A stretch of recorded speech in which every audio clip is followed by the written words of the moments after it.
پیش کریں اور پڑھیں۔ اللہم صلی علی سیدنا و مولانا محمد معدن الجود والکرم و آلہ الکرام اجمعین۔ رفیقان محترم، اللہ تبارک و تعالیٰ کا بے پناہ شکر اور اس کا احسان ہے کہ اس نے ہمیں اور آپ کو انسان بنایا، انسان بنایا اور خوبصورت انسان بنایا۔ قرآن فرماتا ہے لَقَدْ خَلَقْنَا الْإِنسَانَ فِي أَحْسَنِ تَقْوِيمٍ، بلا شبہ ہم نے انسان کو سب سے بہترین شکل و صورت اور سب سے بہترین قوام اور حقیقت کے ساتھ پیدا فرمایا ہے۔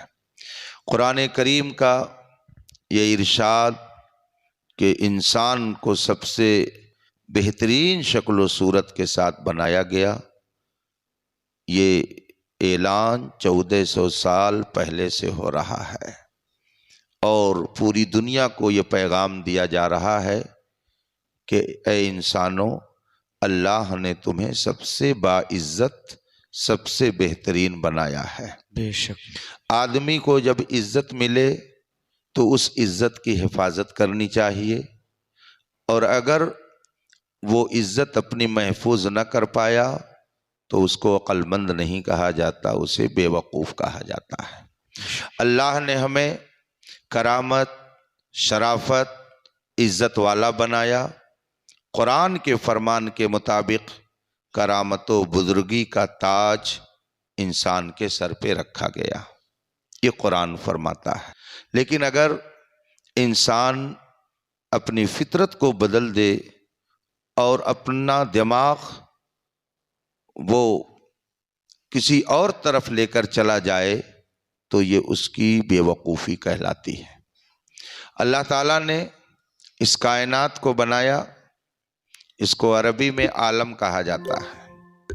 عالم کا معنی ہوتا ہے دنیا۔ 18,000 عالم اللہ نے پیدا فرمائے۔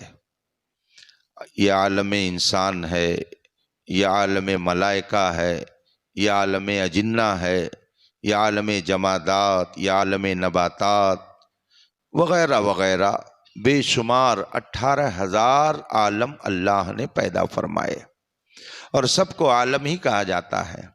عالم کا معنی ہوتا ہے دنیا، مگر ان علماء کرام سے آپ معلوم کریں گے تو یہ آپ کو بتائیں گے کہ عالم کا ڈکشنری میں اور لغت میں جو ترجمہ دیا گیا ہے وہ ہے کسی چیز کو جاننے کا ذریعہ۔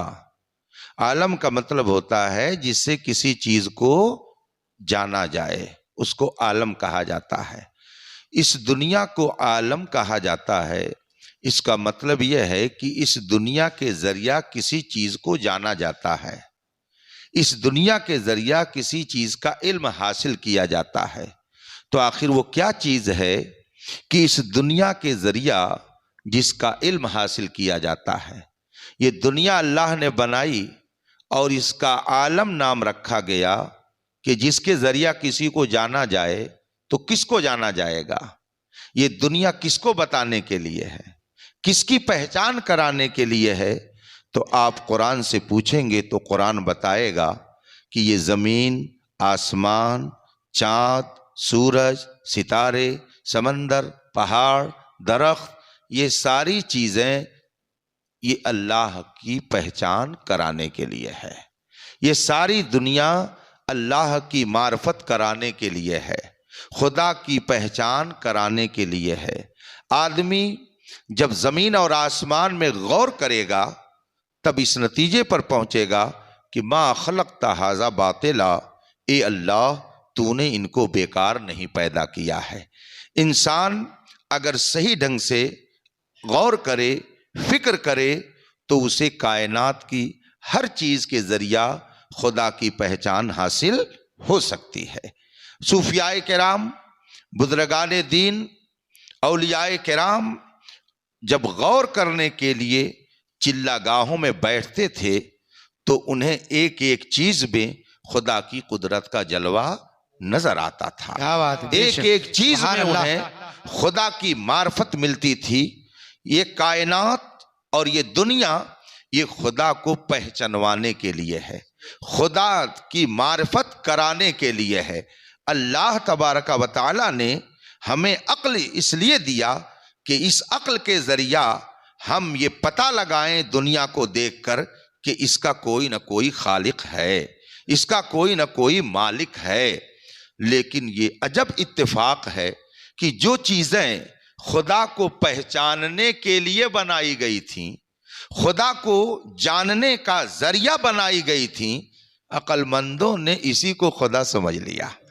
زمین اس لیے بنی تھی کہ اس کے ذریعہ خدا کی پہچان ہوگی، آسمان اس لیے بنایا گیا تھا کہ اس کے ذریعہ خدا کی پہچان ہوگی، اونچے اونچے پہاڑ اس لیے بنائے گئے تھے کہ اس کے ذریعہ خدا کی پہچان ہوگی کہ خدا ایک ہے۔ آپ قرآن کریم کی ایک نہیں نہ جانے کتنی آیات کریمہ میں یہ پڑھیں گے، اللہ ارشاد فرماتا ہے خلق سبع سماوات طباقا، اللہ وہ ہے جس نے 7 طبق آسمان کے بنائے ہیں۔ ما تری فی خلق الرحمن من تفاوت، تم اگر کوئی چیز بناؤ گے تو اس میں کہیں نہ کہیں کچھ نہ کچھ کمی آ جائے گی، مگر آسمان کو اللہ نے 7 طبق بنائے، اس میں کسی طرح سے کوئی کجی اور کمی نہیں ہے۔ اور اگر تم نے غور نہیں کیا ہے، فرجع البصر، اپنی نظر کو دوبارہ اٹھا کر کے دیکھ لے، تمہیں آسمان میں کہیں کسی اعتبار سے کوئی کمی اور کجی نظر نہیں آ سکتی ہے۔ اور بھی اگر دیکھنا چاہے تو سورج کو دیکھ لے، چاند کو دیکھ لے، سورج نکلتا ہے اور پھر اپنے ایک راستے پر اس طرح سے چل رہا ہے کہ کبھی اس سے ڈگمگاتا نہیں ہے۔ ذالک تقدیر العزیز العلیم، یہ جو سیٹنگ ہے یہ تمہاری نہیں ہے، یہ خداوند قدوس کی ہے، یہ خدا کی قدرت ہے کہ اس نے چاند اور سورج کا ایک راستہ متعین کر دیا ہے اور اسی راستے پر وہ دن رات چلتے رہتے ہیں۔ کہنے کا مطلب یہ ہے کہ اللہ نے زمین، آسمان، چاند، سورج، ستارے، پہاڑ، دریا، درخت، ان سب کو اس لیے بنایا کہ ایک ایک چیز کو دیکھ کر کے خدا کی معرفت حاصل کرو، خدا کی پہچان تمہیں ہو جائے۔ لیکن انسان اس صحیح راستے سے بھٹک گیا اور جن چیزوں کو خدا کی پہچان کے طور پر پیدا کیا گیا تھا انہی کو خدا ماننے لگا۔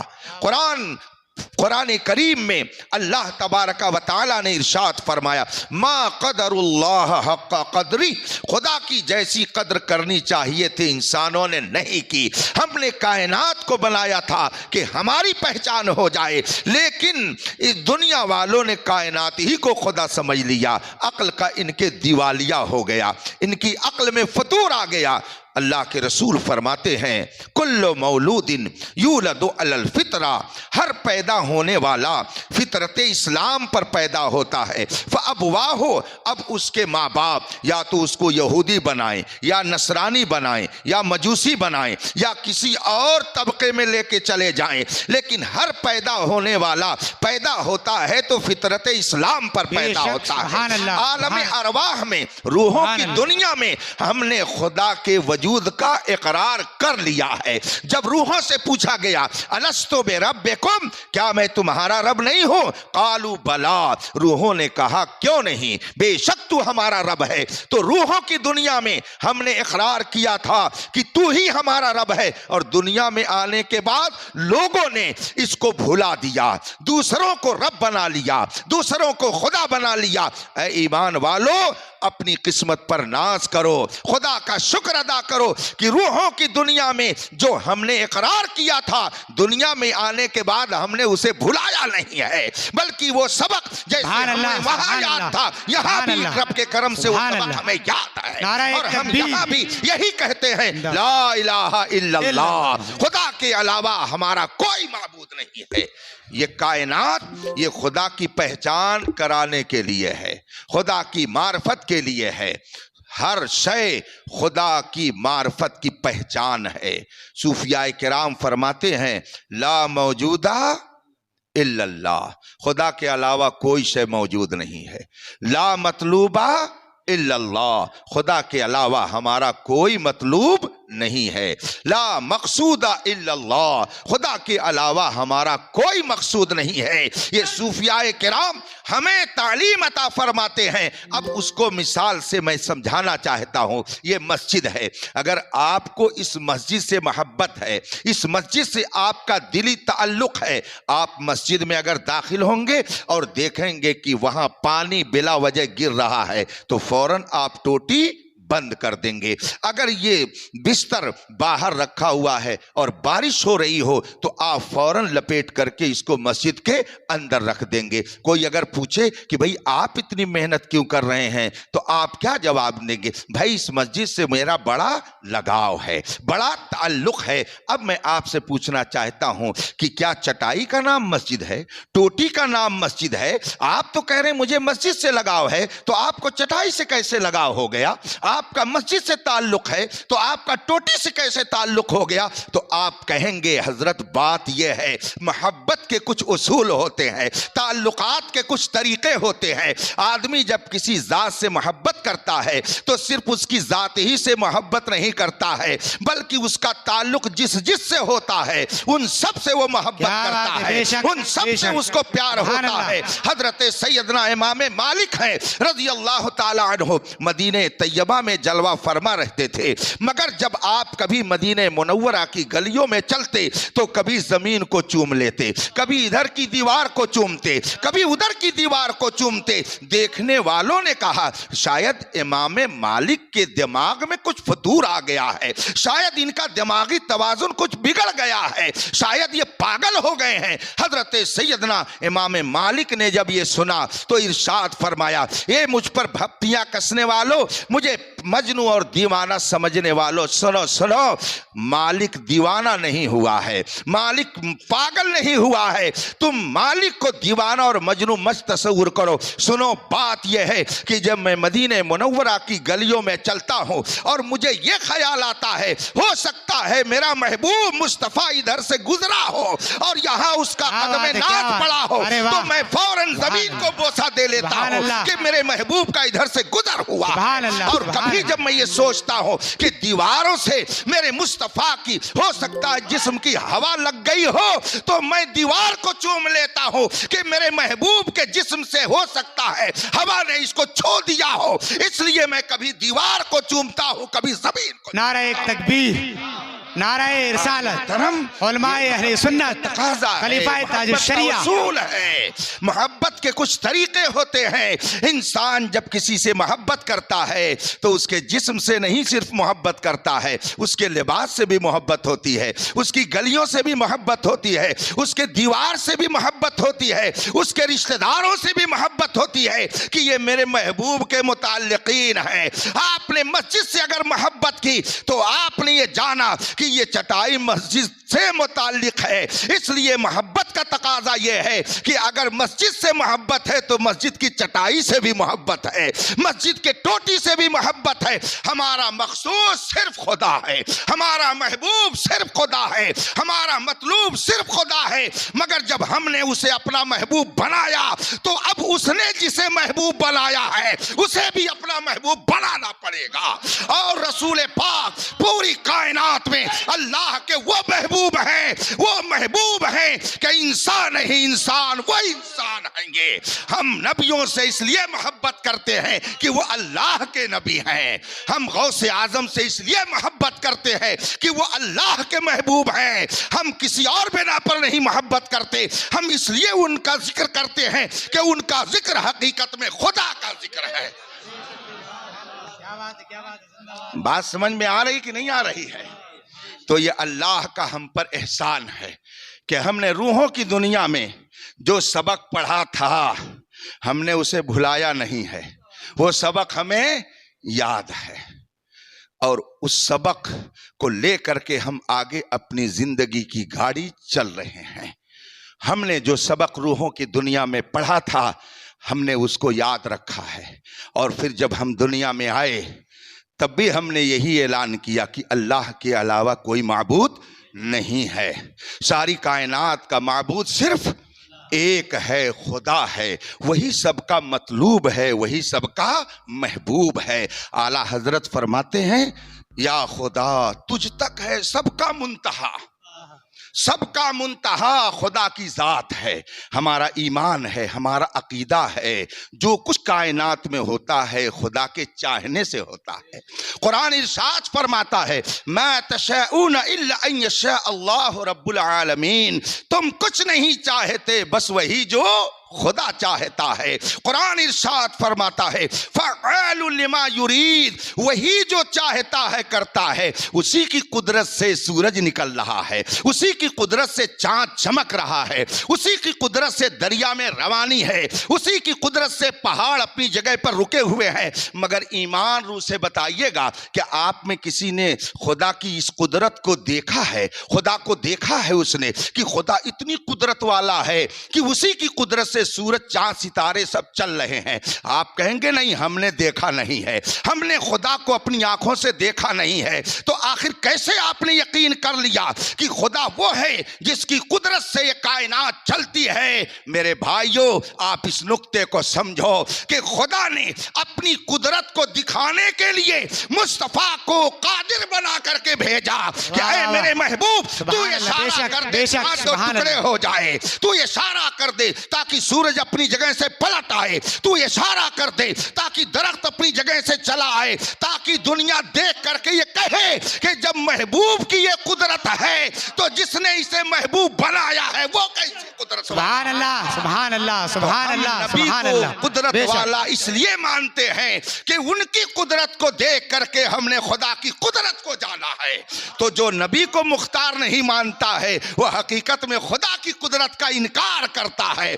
الحمدللہ ہمارا عقیدہ تو یہ ہے کہ نبی مختار کل ہیں، جس کو جو چاہیں عطا کر دیں، جس کو جو چاہیں عطا کر دیں. ہاتھ جس سمت اٹھا غنی کر دیا، موج بحر سخاوت پہ لاکھوں سلام. حضرت سیدنا ابو ہریرہ رضی اللہ تعالی عنہ بہت پیارے صحابی رسول ہیں، نبی کی بارگاہ میں حاضر رہتے تھے.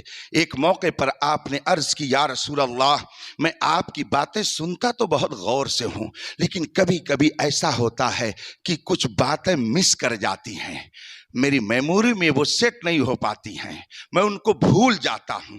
میرے آقا صلی اللہ علیہ وسلم نے یہ نہیں ارشاد فرمایا کہ جا کر کے تم کوئی دماغین، کوئی جڑی بوٹی، کوئی ٹیبلیٹ، کوئی انجیکشن لو، کوئی دوا لو، کسی حکیم سے ملو، دماغ اگر کمزور ہے تو کوئی دوا اور کوئی علاج کرو. میرے آقا نے یہ نہیں ارشاد فرمایا، بلکہ ارشاد فرماتے ابسط رداک یا ابا ہریرہ، اے ابو ہریرہ اگر تو نے مجھ سے اپنے دماغ کی شکایت کر لی ہے تو میں تمہاری شکایت ضرور دور کر دوں گا، اس لیے کہ رب نے مجھے یہ طاقت عطا فرمائی ہے کہ جو مجھ سے کچھ مانگے گا میں اسے عطا کروں گا. واہ کیا جود و کرم ہے شہ بطحاں تیرا، نہیں سنتا ہی نہیں مانگنے والا تیرا. حضرت ابو ہریرہ سے رسول پاک نے ارشاد فرمایا اے ابو ہریرہ ابسط رداک، اپنی چادر کو پھیلا دو. حضرت ابو ہریرہ نے اپنی چادر کو پھیلا دیا. رسول پاک نے ایسے ہی ہاتھ کا لپ بنایا، اس کو ہماری زبان میں اجری بولتے ہیں مگر اردو زبان میں اس کو لپ کہا جاتا ہے. ایسے ہی لپ بنایا اور اس خالی چادر میں جو حضرت ابو ہریرہ نے پھیلائی تھی ایسے ہی ڈال دیا. اس میں کچھ تھا نہیں، نہ کوئی جڑی بوٹی تھی، نہ کوئی معجون تھا، نہ کوئی ٹیبلٹ، نہ کوئی دوا. ایسے ہی ہاتھ رسول پاک نے اس میں ڈال دیا اور پھر فرمایا اے ہریرہ اب اس کو اپنے سینے سے لگا لو. حضرت ابو ہریرہ صحابی رسول تھے، وہ دیکھ رہے ہیں کہ رسول پاک نے اپنے ہاتھ سے تو اس میں کچھ رکھا نہیں ہے مگر فرما رہے ہیں کہ اپنے سینے سے لگا لو. ابو ہریرہ یہ جانتے تھے کہ اگرچہ رسول پاک نے بظاہر اپنے ہاتھ سے کچھ نہیں ڈالا ہے مگر ان کی شان یہ ہے کہ مالک کونین ہیں، گو پاس کچھ رکھتے نہیں، دو جہاں کی نعمتیں ہیں ان کے خالی ہاتھ ہیں. ان کا یہ عقیدہ تھا کہ خالی ابھی ہاتھ یہ خالی نہیں ہے بلکہ بھرا ہوا ہے۔ حضرت ابو ہریرہ نے اپنے سینے سے لگا لیا، پھر فرماتے ہیں پھر تو میرا دماغ اتنا قوی ہو گیا، اتنا اسپیشل ہو گیا کہ رسول پاک جو ارشاد فرماتے ایک ایک حرف میرے دماغ میں محفوظ ہو جاتا تھا۔ کون دیتا ہے؟ دینے کو منہ چاہیے، دینے والا ہے سچا ہمارا نبی۔ ہم نے خدا کی قدرت کو مصطفیٰ کی قدرت کے ذریعہ جان لیا کہ جب مصطفیٰ دماغ صحیح کر رہے ہیں، مصطفیٰ طاقت دے رہے ہیں، تو جس خدا نے مصطفیٰ کو یہ طاقت دی ہے وہ بھلا کتنی طاقت والا ہوگا۔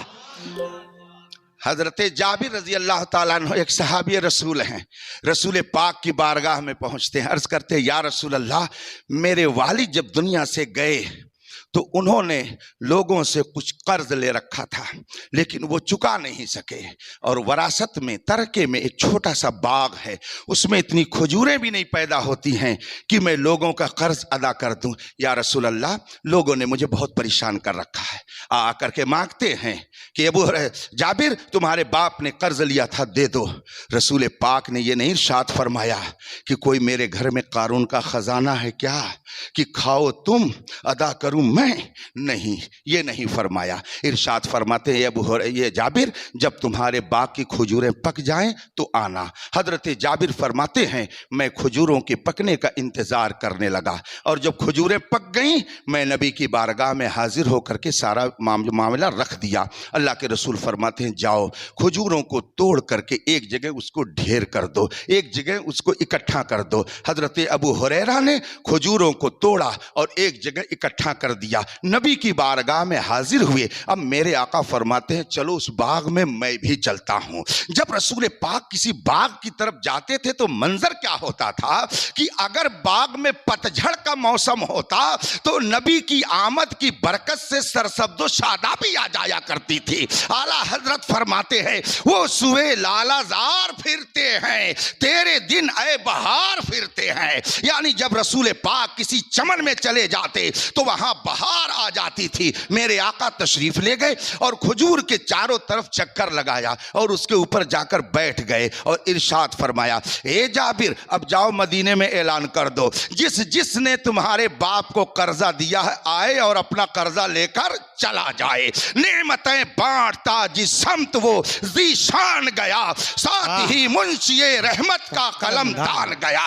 حضرت جابر فرماتے ہیں میں نے مدینے میں اعلان کر دیا جس نے میرے باپ کو قرض دیا ہے آئے اپنا قرضہ لے کر چلا جائے۔ حضرت جابر فرماتے ہیں میں نے مدینہ منورہ کی گلیوں میں جب اعلان کیا تو بہت سارے لوگ اپنا جھولا اور بورا لے کر کے کھجور وصولنے کے لیے آنے لگے، آنے جانے والوں کی ایک قطار لگ گئی، ایک سلسلہ بڑھ گیا، اور میں نے اعلان کرنے کے بعد سوچا کہ چلو باہر کھڑا ہو کر کے تماشا دیکھوں۔ باغ کے باہر کھڑے ہو گئے اور آنے والوں کا تماشا دیکھنے لگے، لوگ آ رہے ہیں بھر بھر کر لے کر جا رہے ہیں۔ حضرت ابو ہریرہ فرماتے ہیں کہ جب آنے جانے والوں کا سلسلہ ختم ہوا تو میں نے سوچا، حضرت جابر فرماتے ہیں میں نے سوچا کہ چلوں ذرا دیکھوں ایک آدھ کھجور بچی ہے کہ سب صاف ہو گئی ہے۔ تو اب فرماتے ہیں خدا کی قسم جب میں باغ میں داخل ہوتا ہوں تو میں کیا دیکھتا ہوں، جتنے قرض خواہ تھے سب کا قرض تو ادا ہی ہو چکا تھا،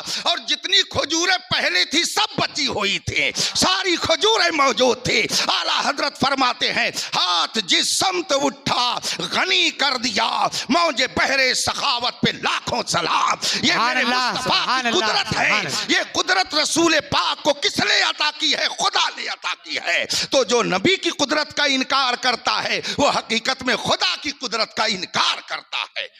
ہم نبی کو مختار مانتے ہیں اس لیے کہ نبی خدا کی قدرت کو بتانے کے لیے آئے ہیں۔ اور آگے چلیے، خدا کی معرفت نبی کے ذریعہ، ہم میں سے کسی نے نبی کو دیکھا نہیں ہے، نبی کی قدرت کو ہم نے اپنے ماتھے کی آنکھوں سے دیکھا نہیں ہے، تو اب نبوت کی پہچان کروانے کے لیے اللہ نے ولیوں کو پیدا کیا۔ نبیوں کی پہچان کروانے کے لیے غوث اعظم کو پیدا کیا. غوث اعظم کو طاقت دی کہ اگر سمندر میں کشتی ڈوب رہی ہو تو بغداد میں بیٹھ کر کے اپنا ہاتھ یہیں سے لگا دے, کشتی کنارے لگ جائے گی, تاکہ دنیا یہ دیکھ لے کہ جب امتی کی یہ طاقت ہے تو نبی کی طاقت کتنی بڑی ہوگی. تو اب ہم نے ولی کی قدرت کو اس لیے مانا کہ ولی کی قدرت کے ذریعہ ہم نے نبی کی قدرت کو پہچانا ہے. یہ سلسلہ ہے. اسی لیے سیدنا غوث پاک رضی اللہ تعالیٰ عنہ ارشاد فرماتے ہیں الولایت ذل النبوت والنبوت ذل الالوہیت.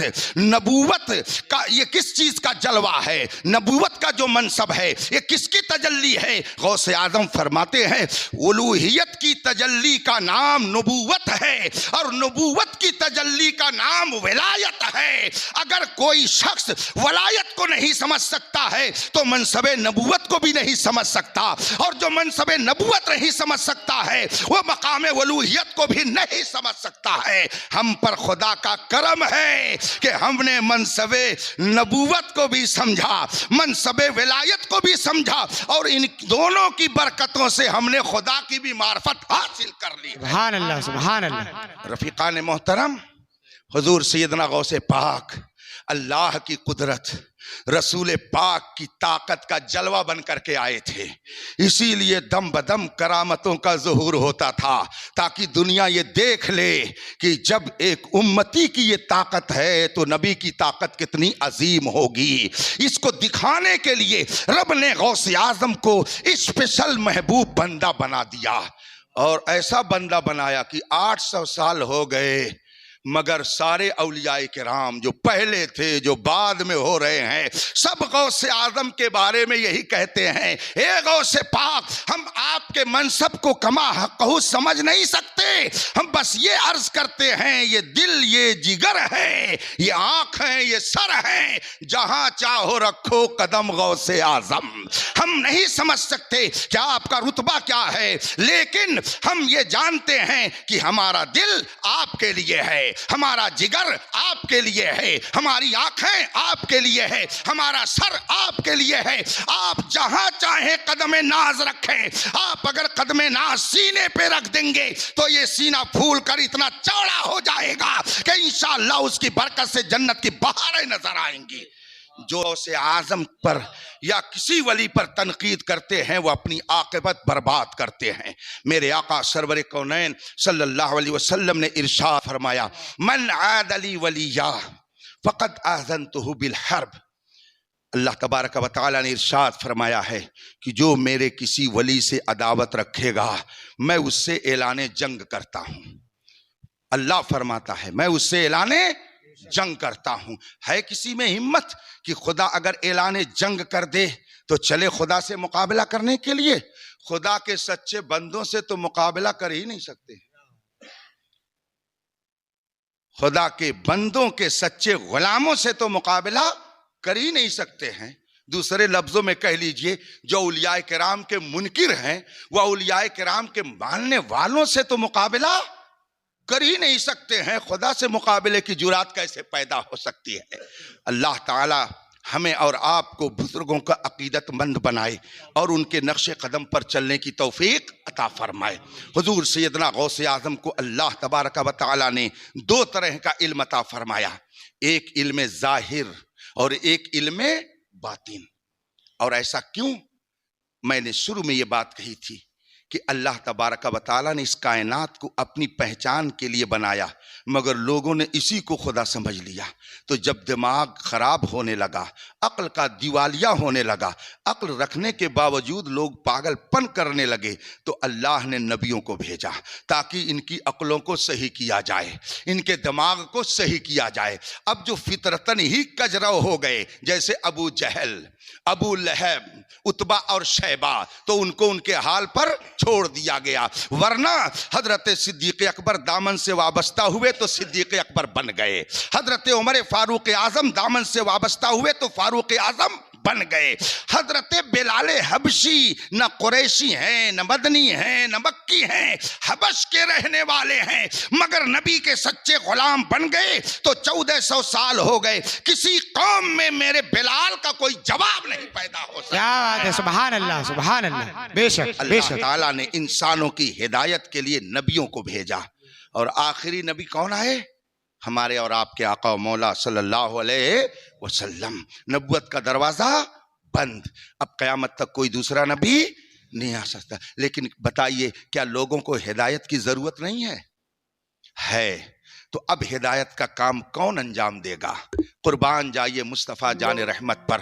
آپ نے 1400 سال پہلے ہی اس کا انتظام فرما دیا اور ارشاد فرمایا علماء جو ہوں گے سچے، انما العلماء ورثۃ الانبیاء، جو سچے علماء ہوں گے وہی انبیاء کے وارث ہوں گے، اور کار نبوت یہی علماء کرتے رہیں گے، اور قیامت تک انہی کے ذریعہ دین کو فروغ ملتا رہے گا. اب ہدایت کا کام انہی کے ذریعہ ہوگا. حضرت ابو ہریرہ فرماتے ہیں کہ رسول پاک نے مجھے 2 طرح کا علم عطا کیا. ایک علم وہ ہے کہ جو میں تم کو بتا دے رہا ہوں، حضرت ابو ہریرہ فرماتے ہیں، مگر دوسرا علم وہ ہے کہ اگر میں تمہارے سامنے ظاہر کر دوں تو میری گردن تم لوگ کاٹ ڈالو گے. تو ایک ہے علم ظاہر اور ایک ہے علم باطن. مثلا ہم لوگ یہاں پر بیٹھے ہوئے ہیں، اب ہم ظاہری طور پر یہ جانتے ہیں کہ اگر کوئی شخص بغیر وضو کیے ہوئے آ کر کے کھڑا ہو جائے اور نماز پڑھنے لگے تو ہم کہیں گے کہ اس کی نماز نہیں ہوئی. کیوں نہیں ہوئی؟ اس لیے کہ ہم نے اپنی آنکھوں سے دیکھا کہ وہ استنجا خانے سے آیا، وضو خانے پر نہیں گیا، وضو نہیں کیا اور آ کر کے نماز میں کھڑا ہو گیا. تو اس ظاہری دیکھنے سے ہم نے یہ جان لیا کہ اس کی نماز نہیں ہوئی. یہ ہے علم ظاہر. لیکن بہت سے ایسے بھی ہوتے ہیں کہ آگے کھڑے رہتے ہیں مگر پیچھے کس کی نماز نہیں ہوئی وہیں سے جان لیتے ہیں. تو ان کے پاس کون سا علم ہوتا ہے؟ وہ علم باطن ہوتا ہے. تو ایک علم ظاہر ہے اور ایک علم باطن ہے. جب ظاہری علم کسی کے پاس ہوتا ہے تو صرف اس کی گردن خدا کی بارگاہ میں جھکتی ہے، اور جب علم باطن کسی کے پاس ہوتا ہے تو گردن کے ساتھ ساتھ دل بھی جھکتا ہے. یہ وہ علم باطن ہے جو اللہ سب کو نہیں عطا کرتا. حضور سیدنا غوث اعظم وہ ہیں کہ جن کو رب کائنات نے علم ظاہر بھی دیا اور علم باطن بھی عطا کیا. علم ظاہر تو اس طرح سے دیا ہے کہ ایک موقع پر بغداد معلیٰ میں ایک مسئلہ پیش آ گیا. ایک شخص نے قسم کھا لی کہ میں خدا کی ایسی عبادت کروں گا کہ جس وقت وہ عبادت میں کروں کوئی دوسرا شخص پوری دنیا میں وہ عبادت نہیں کرے گا، اور اگر میں ایسی عبادت نہ کر سکوں تو میری بیوی کو 3 طلاق. اس نے یہ قسم کھا لی. اب وہ سوچنے لگا کہ میں کون سی عبادت کروں اللہ کی کہ میری قسم بھی پوری ہو جائے اور میری بیوی پر طلاق بھی نہ پڑے. سوچا کہ چل کر کے نماز پڑھوں، مگر پھر فوراً اس کے دل نے کہا کہ اگر میں اس وقت نماز پڑھ رہا ہوں تو کیسے یہ گارنٹی لے سکتا ہوں کہ دنیا میں کوئی اس وقت نماز نہیں پڑھ رہا ہے. سوچا چلو قرآن کی تلاوت کر لوں. سوچا میں کیسے گارنٹی لے سکتا ہوں کہ اس وقت میں اگر قرآن کی تلاوت کر رہا ہوں تو دنیا میں کوئی نہیں کر رہا. اگر روزہ رکھ لے تو کیسے کوئی کہہ سکتا ہے کہ جس دن میں روزہ دار ہوں دنیا میں کوئی روزہ دار نہیں. اب وہ پریشان ہو گیا. اب جب پریشانی اس کی حد سے زیادہ بڑھ گئی اس نے علماء کی بارگاہ میں رجوع کیا.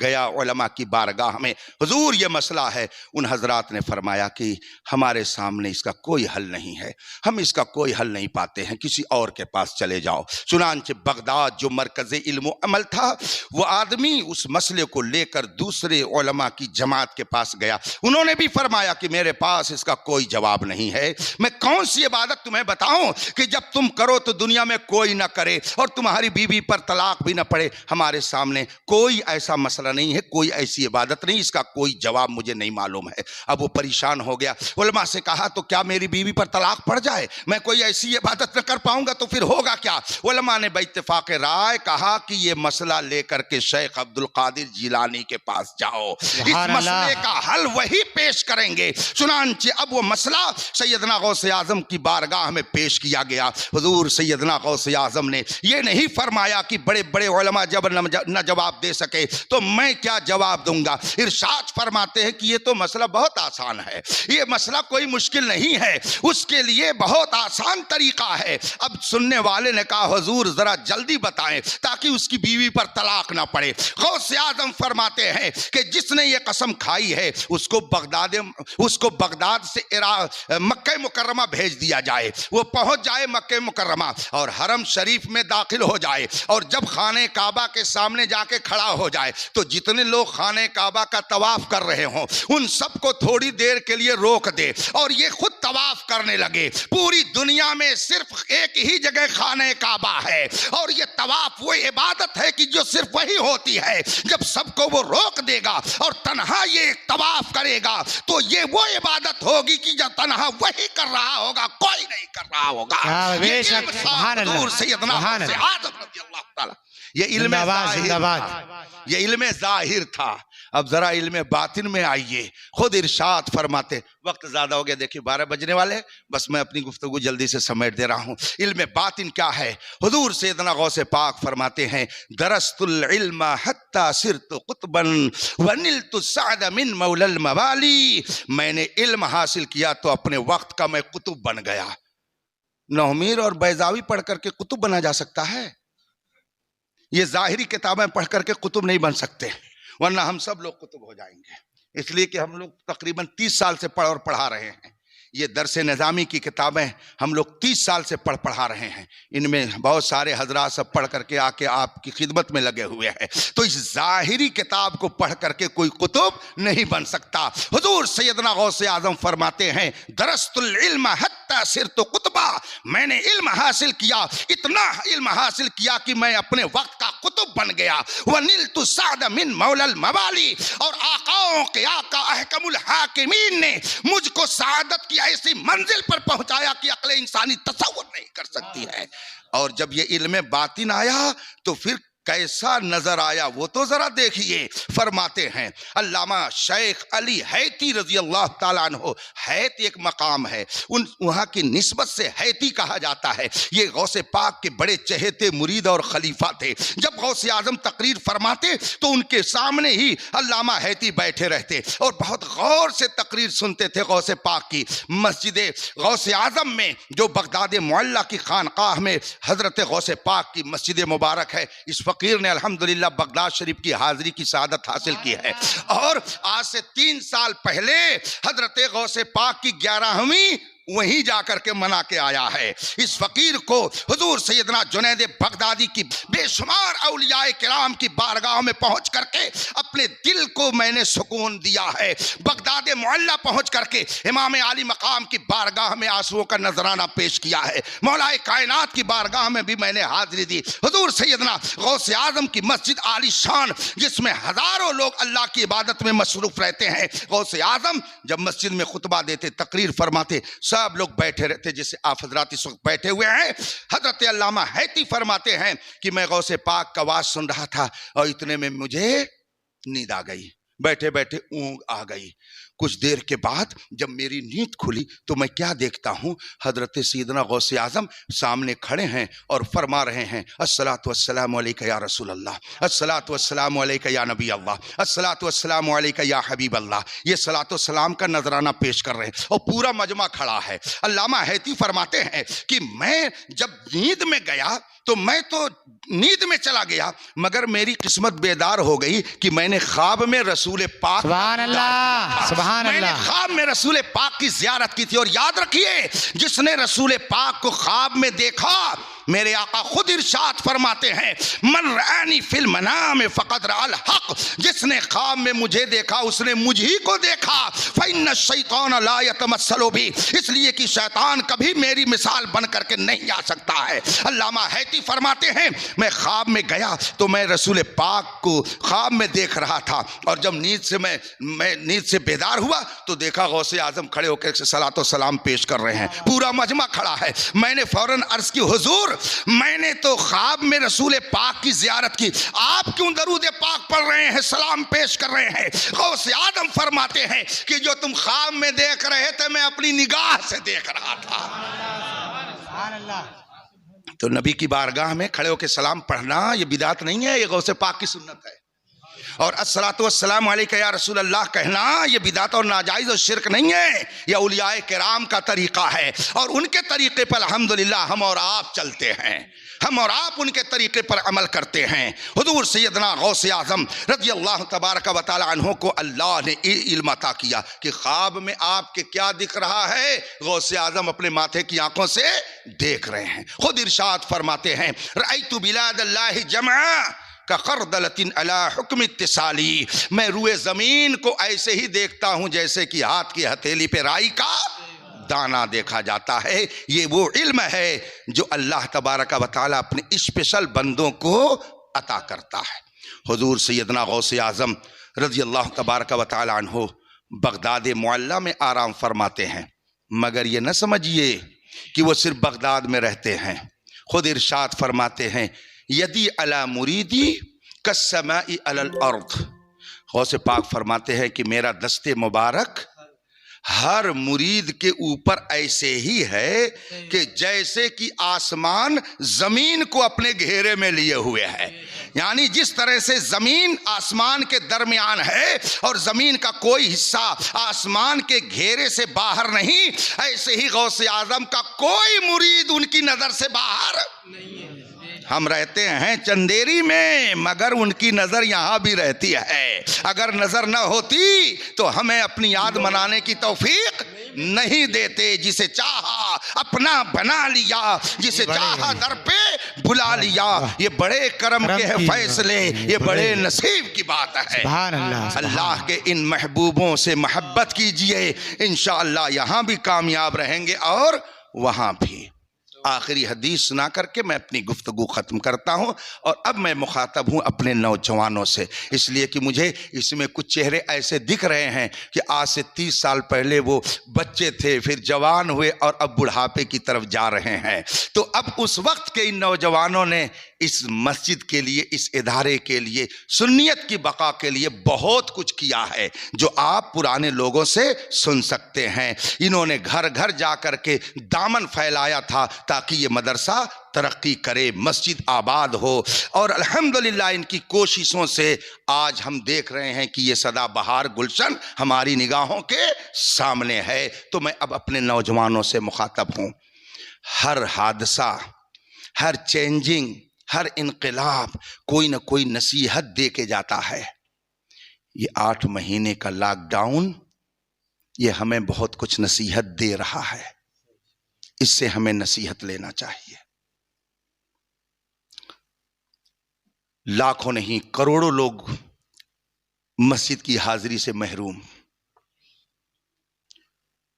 لاکھوں لوگ عمرہ کی برکت سے محروم، لاکھوں لوگ فریضے حج سے محروم، نہ جانے کتنے کروڑ قرآن کی تلاوت سے مسجد کے اندر رمضان شریف میں قرآن شریف کی تلاوت کرنے سے محروم۔ کیا اس سے بھی بڑھ کر کے کوئی قیامت مسلمانوں کے لیے ہوگی؟ میں سمجھتا ہوں 1400 سال کی تاریخ میں شاید کبھی ایسا وقت آیا ہو کہ پوری دنیا کے مسلمان فریضے حج کی ادائیگی، عمرے کی ادائیگی، نماز کی ادائیگی، عبادتوں میں مصروف ہونے سے محروم کر دیے گئے ہوں۔ قرآن ارشاد فرماتا ہے یوم یفر المرء من اخیہ وامہ وابیہ وصاحبتہ وبنیہ، قیامت کے دن آدمی اپنے بھائی سے بھاگے گا، ماں اپنے بیٹے سے، بیٹا اپنی ماں سے، باپ اپنے بیٹے سے، سب ایک دوسرے سے بھاگیں گے۔ یہ قیامت کے دن ہوگا، لیکن لاک ڈاؤن میں کورونا نے یہ دکھا دیا کہ یہ بھی ایک قیامت ہے۔ اگر پتہ چل گیا کہ بیٹے کو کورونا ہے تو باپ کی محبت ختم، بھائی کی محبت ختم، ماں کی ممتا ختم، اس کے قریب کوئی جانے کے لیے تیار۔ بھلا یہ ایسا ہوا ہے کہ نہیں ہوا ہے؟ کورونا ہو گیا اور اگر مر گیا تو خود میں جانتا ہوں ایسے لوگوں کو. بہن مر گئی، شبہ ہو گیا کہ کورونا میں مری، بھائی نماز جنازہ پڑھنے نہیں آ رہا کہ کہیں مجھے بھی نہ ہو جائے. میرے بھائیوں، ہم کو نصیحت لینی چاہیے. قیامت کی ہولناکی کے وقت اس مصیبت میں ہمارا کوئی نہیں ہوگا، یہ قرآن کہتا ہے. سب ایک دوسرے سے بھاگیں گے، مگر کورونا نے قیامت کا ایک منظر یہی ہمیں پیش کر دیا کہ کوئی کسی کا نہیں ہے، سب اپنے فائدے کے لیے ہیں، کوئی دوسرے کا نہیں ہو رہا ہے. نفسی نفسی کا عالم ہو چکا ہے. میرے بھائیوں، آپ غور کرو. اللہ کے رسول صلی اللہ علیہ وسلم ارشاد فرماتے ہیں، عِشْ مَا شِئْتَ فَإِنَّكَ مَيِّتٌ وَأَحْبِبْ مَنْ شِئْتَ فَإِنَّكَ مُفَارِقُهُ وَاعْمَلْ مَا شِئْتَ فَإِنَّكَ مُجْزَى بِهِ. صدق رسول اللہ صلی اللہ علیہ وسلم. اللہ کے رسول فرماتے ہیں، عِشْ مَا شِئْتَ، جیسے چاہو زندگی گزارو، فَإِنَّكَ مَيِّتٌ، ایک نہ ایک دن موت کے منہ میں جانا ہے. وَأَحْبِبْ مَنْ شِئْتَ، جس سے چاہو محبت کرو، ایک نہ ایک دن اسے چھوڑ کر جانا ہے. وَعَمَلْ مَا شِئْتَ، جو چاہو کرو، ایک نہ ایک دن اس کا بدلہ تمہاری نگاہوں کے سامنے ہوگا. میرے آقا صلی اللہ علیہ وسلم نے یہ 3 باتیں فرمائی ہیں.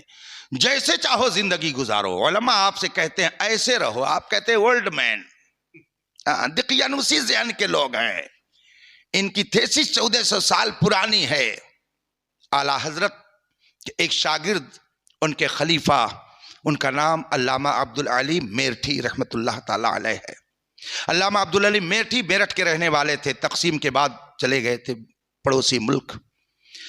تقریباً 30 زبانوں میں تقریر فرماتے تھے. 70,000 غیر مسلموں نے ان کے ہاتھ پر اسلام قبول کیا تھا، جس میں بڑے بڑے دانشور تھے، پروفیسر سے، ڈرامہ نویس، بہترین قسم کے پروفیسروں نے ان کے ہاتھ پر اسلام قبول کیا. تاریخ آپ پڑھ سکتے ہیں. وہ جب تقریر فرماتے تھے تو یہ ارشاد فرماتے تھے، ایسا بڑا دانشور جس نے پوری دنیا کا دورہ کیا تھا، پوری دنیا کا، تبلیغ کے لیے پوری دنیا کا دورہ کر کے لوگوں کو اسلام کے دامن سے وابستہ کیا تھا. جب وہ تقریر کرتا تو ارشاد فرماتا، لوگ کہتے آگے چلو ترقی کرو گے، آگے بڑھو ترقی کرو گے. علامہ میرٹھی فرماتے، پیچھے چلو تو ترقی کرو گے، پیچھے چلو تو ترقی کرو گے، پیچھے چلو اور پیچھے چلو اور پیچھے چلو. 1400 سال پیچھے چلے جاؤ. مصطفیٰ کے صحابہ نے جو کردار اپنا کر کے قیصر و کسریٰ کو اپنے قدموں میں لا کر کے کھڑا کر دیا تھا، جب تم وہ کرو گے تو تم ترقی کرو گے. تو اب ترقی اگر تمہیں چاہیے تو تم وہ کرو جو مصطفیٰ کے غلاموں نے کیا تھا. کہ محمد سے وفا تو نے تو ہم تیرے ہیں، یہ جہاں چیز ہے کیا لوح و قلم تیرے ہیں. محمد کی محبت دین حق کی شرط اول ہے، اسی میں ہو اگر خامی تو سب کچھ نامکمل ہے. اسما شیتا، جیسے چاہو زندگی گزارو. ہمارا نوجوان جو ہی دیکھتا ہے کسی فلم ایکٹر کو تو سوچتا ایسے ہی ہم اچھے لگیں گے، لیکن شاید وہ نہیں یہ سمجھتا ہے کہ صحابہ اور تابعین اور بزرگان دین، اولیاء کرام، حتیٰ کہ انبیاء کرام جو لباس پہنتے تھے وہ لباس ہوتا تھا کہ جو فرشتوں کو اچھا لگتا تھا، خدا کو اچھا لگتا تھا. تو ہم یہ کوشش کریں کہ ہم اس لباس میں رہیں جس سے خدا خوش ہو جائے. کرتا پائجامہ 1400 سال سے چل رہا ہے، آج تک ریجیکٹ نہیں ہو سکا، آج تک نہیں ریجیکٹ ہو سکا ہے نا. بلکہ جو اسپیشل دنوں میں لال قلعے سے سینہ پھلا کر کے تقریر کرتے ہیں وہ بھی سوچتے ہیں اسی کپڑے میں چلوں، یہی کپڑا سب سے اچھا لگتا ہے. وہاں بھی یہی لباس ان کو پسند آتا ہے. یہ وہ لباس ہے جو میرے مصطفیٰ نے پسند کیا ہے. میرے بھائیوں، ہم جیسے چاہے زندگی گزار لیں، لیکن ایک نہ ایک دن موت کے منہ میں جانا ہے. میرا نوجوان یہ سوچتا ہے ہم ایسے رہیں گے تو ذرا اچھا لگے گا، وہ یہ نہیں سوچتا ہم کیسے رہیں کہ مصطفیٰ کو اچھا لگے. آپ یہ نہ سوچئے کہ وہ مدینہ طیبہ میں قبر انور کے اندر ہیں تو کیا جانیں گے کہ یہ کیا پہن رہے ہیں. خدا کی قسم وہ مدینہ منورہ کے اندر جلوہ فرما ہیں، مگر ان کی نگاہ پوری کائنات پر ہے۔ ساری کائنات کو ان کی نگاہوں کے سامنے کر دیا گیا ہے، اور وہ سب دیکھ رہے ہیں کہ کون کیا کر رہا ہے۔ فرشتے روزانہ امت کے اعمال نبی کی بارگاہ میں پیش کرتے ہیں، اس لیے یہ مت سمجھیے کہ وہ غافل ہیں، بلکہ اپنے چاہنے والوں کی رگے شے سے بھی زیادہ قریب ہیں۔ دور نزدیک کے سننے والے وہ کان، سبحان اللہ، ڈالے کرامت پہ لاکھوں سلام، زندہ باد۔ اسما شیتا، جیسے چاہو زندگی گزار لو۔ کیا ہم لوگ ہندوستان سے باہر رہتے ہیں کیا؟ اسی ہندوستان میں رہتے ہیں، اور میں بڑی بول نہیں کہہ رہا ہوں، مگر اتنے لوگ بیٹھے ہیں یہاں پہ، سب سے زیادہ میں ہی فلائٹ میں سفر کرتا ہوں، اتنے جتنے لوگ یہاں بیٹھے ہیں۔ کون سی ایسی محفل ہے جہاں پہ شرکت نہیں ہوتی ہے؟ ہمارے جو بہت ہی قریبی احباب وہ کہتے ہیں کہ مولانا کا ایک پیر جمدہ رہتا ہے اور دوسرا پیر لکھنؤ کے ایئرپورٹ پہ رہتا ہے۔ کیا ہم کو سینگ لگی ہوئی ہے کیا کہ لوگ ہم کو دیکھ کر کے بھاگ جاتے ہیں؟ نہیں، ہم جب اس لباس میں، کرتا پائجامہ میں، یہ تو تقریر والا لباس ہے، مگر جب اپنے اسلامی لباس میں چلتے ہیں اور ننگوں کو دیکھتے ہیں تو ہم ان کو گھن کی نظر سے دیکھتے ہیں، اور یہ سمجھتے ہیں کہ ہمارا وہ لباس ہے جو ہمارے آقا نے پسند فرمایا ہے۔ اس سے بہتر لباس کون ہو سکتا ہے؟ ہم سے بہتر انداز زندگی کس کا ہو سکتا ہے؟ تم نے کسی فلم ایکٹر کو دیکھ لیا داڑھی رکھتے ہوئے، تب داڑھی رکھنا شروع کیا۔ ہم نے محبوب کائنات کو دیکھ کر داڑھی رکھنا شروع کیا۔ اسی سے پتا چلتا ہے کہ تم نے کسے محبوب بنایا ہے اور ہم نے کسے محبوب بنایا ہے۔ اور جس دن سارے مسلمانوں نے مصطفیٰ کو اپنا محبوب بنا لیا، خدا کی قسم پوری دنیا ان کے قدموں میں گر کر کے سلام کرتی۔ نعرہ تکبیر، نعرہ رسالت، علماء اہل سنت، جیسے چاہو مسلک اعلی حضرت، جیسے چاہو زندگی گزارو، ایک نہ ایک دن موت کے منہ میں جانا ہے، اور جب جائیں گے تو ہوگا کیا؟ مسئلہ ہے، اگر کسی نے بغیر نماز جنازہ پڑھے کسی کو دفن کر دیا تو اس کی قبر پر نماز جنازہ پڑھی جائے گی، مگر کتنے دن تک؟ اگر کسی کو بغیر نماز جنازہ کے دفن کر دیا گیا تو حکم ہے کہ اس کی قبر پر جا کے نماز جنازہ پڑھو، اس کی قبر پر پڑھو، مگر یہ حکم کتنے دن تک ہے؟ 3 دن تک۔ کتنے دن تک؟ 3 دن تک، اس کے بعد نہیں۔ 3 دن تک آپ قبر کے اوپر جا کے نماز جنازہ پڑھو۔ اچھا یہ بتائیے کہ جب قبر پہ جا کے نماز جنازہ پڑھیں گے تو ہاتھ آگے باندھیں گے کہ پیچھے؟ پیچھے تو ہتکڑی لگا کر کے چوروں کو لے کے جایا جاتا ہے، آگے ہاتھ باندھیں گے نا۔ میرے بھائیوں، کیسے ہیں وہ لوگ جو کہتے ہیں مزار شریف پہ ہاتھ باندھنا شرک ہے؟ سبحان اللہ، خدا جب دین لیتا ہے تو عقلیں چھین لیتا ہے۔ بتاؤ، ارشاد ہے، مسائل میں ہے کہ قبر پہ جاؤ، وہاں نماز جنازہ پڑھو۔ یہ بتاؤ، چاہے جمن ہو، چاہے سبراتی، خیراتی ہو، چاہے برکاتی، کوئی بھی ہو، اگر ایمان والا ہے تو اس کی قبر پر جا کر کے ہاتھ باندھ کر کے جنازے کی نماز پڑھو۔ اگر عام مومن کی قبر پر ہاتھ باندھنا شرک نہیں ہے تو یہ بتاؤ میرے خواجہ کے ہاں ہاتھ باندھنا شرک کیسے ہو سکتا ہے؟ اللہ والوں کے ہاں باندھنا یہ شرک کیسے ہو سکتا ہے؟ جو لوگ شرک کہتے ہیں انہیں اپنے دماغ کا علاج کرانا چاہیے، ان کو سوچنا چاہیے کہ ہم امت مسلمہ کو کہاں لے کر کے جا رہے ہیں۔ بات یہ تھی کہ 3 دن کے بعد نماز جنازہ کیوں نہیں؟ 3 ہی دن آخر کیوں؟ اس کے بعد کیوں نہیں؟ اوہو، اسما شیتا، جیسے چاہو زندگی گزارو، فإنک میت، ایک نہ ایک دن موت کے منہ میں جانا ہے۔ اللہ کے رسول فرماتے ہیں اذکروا حاذ من لذات الموت، لذتوں کو توڑنے والی چیز موت کو یاد کرو۔ 3 دن کے بعد نماز جنازہ نہیں پڑھی جائے گی۔ کیوں؟ اس لیے کہ 3 دن کے بعد اس کا جسم بدلنے لگتا ہے۔ یہ حسن، یہ جوانی، یہ روانی، یہ خوبصورت آنکھیں، بہترین ہونٹ، شاندار کان 3 دن کے بعد گلنے اور سڑنے لگتے ہیں۔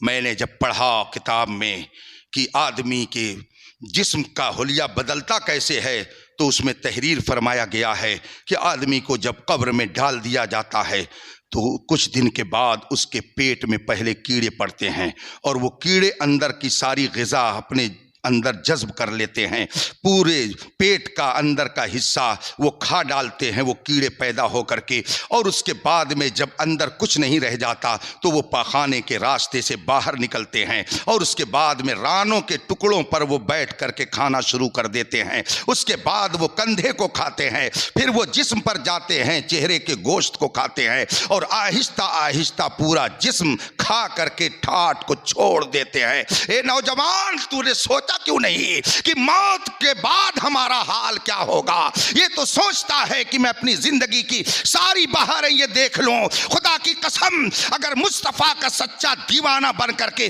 کثرت سے نبی پر صرف درود پڑھتا رہے گا تو تیرے جسم کے ساتھ یہ حالت نہیں ہوگی، بلکہ قبر میں جانے کے بعد مصطفیٰ پر درود کی برکت سے تیرا جسم وہاں محفوظ رہے گا۔ سبحان اللہ۔ سوچ بے شک کہ اس جسم کا ہونے والا کیا ہے۔ یہ جسم سڑ کر کے گل کر کے ختم ہو جائے گا۔ اسما شیتا، جیسے چاہو زندگی گزار لو، ایک نہ ایک دن موت کے منہ میں جانا ہے۔ پہلے تو لوگ سمجھتے تھے 70-80 سال ہو سکتا ہے زندہ رہیں، مگر اب حالت یہ ہے کہ نہ جانے کس گلی میں زندگی کی شام ہو جائے۔ کیا آپ نہیں دیکھتے ہیں کس طرح سے پلان بن رہا ہے آپ کو برباد کرنے کا؟ یہ آپ اپنے ماتھے کی آنکھوں سے دیکھ رہے ہیں۔ پھر میرے آقا فرماتے ہیں جس سے چاہو محبت کرو، جو چاہو عمل کرو، سب کو چھوڑ کے جانا ہے۔ بات یہاں سے چلی تھی کہ کورونا کی اس مہاماری میں کوئی کسی کا ہونے والا نہیں ہے، سب نے ساتھ چھوڑ دیا، سب ساتھ چھوڑ دیے۔ ماں کی ممتا، باپ کی محبت، بھائی کی شفقت، بہن کا پیار، سب دھرا کا دھرا رہ گیا، سب ختم ہو گیا۔